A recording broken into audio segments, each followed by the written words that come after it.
religieux était à l'honneur aujourd'hui à Sept-Îles dans le cadre des Journées québécoises sur ce thème. Les passionnés ont fait visiter les églises et leurs richesses et une surprise attendait les visiteurs, la présence d'un objet pour le moins très rare dont nous parle Renaud Chicoine-McKenzie.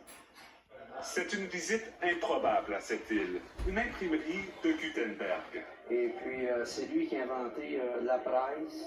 Construite par Daniel Simoneau, un passionné qui a fait venir des plans de France. Je vais vous donner une petite démonstration un peu. Je vais vous imprimer une petite feuille. Elle a été transportée à cette île à l'occasion des Journées du patrimoine religieux qui se terminent dimanche. On veut amener le message de Gutenberg, c'est 400 ans d'histoire. On veut que le monde sache que le domaine de l'imprimerie, ce personnage-là, sans ce personnage-là, on serait encore des ignorants, je pense. Mais plus encore que cette technologie ancienne, ce sont des lieux de culte qu'on cherche à faire valoir pendant ces journées.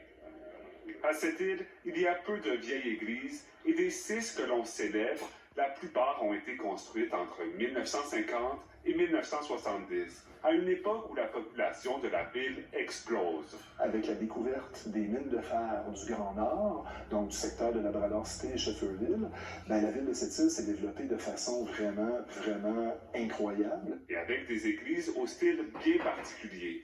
L'intérieur de l'église Saint-Joseph rappelle la coque d'un bateau, mais ce sont ses œuvres d'art qui la distinguent, en particulier ses mosaïques.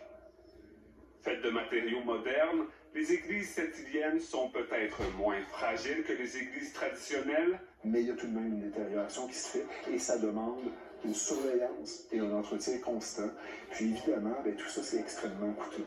Les Journées du patrimoine religieux visent à conscientiser la population à cette réalité. Dans cette deuxième année de l'événement à cette île, le grand public n'était pas encore au rendez-vous.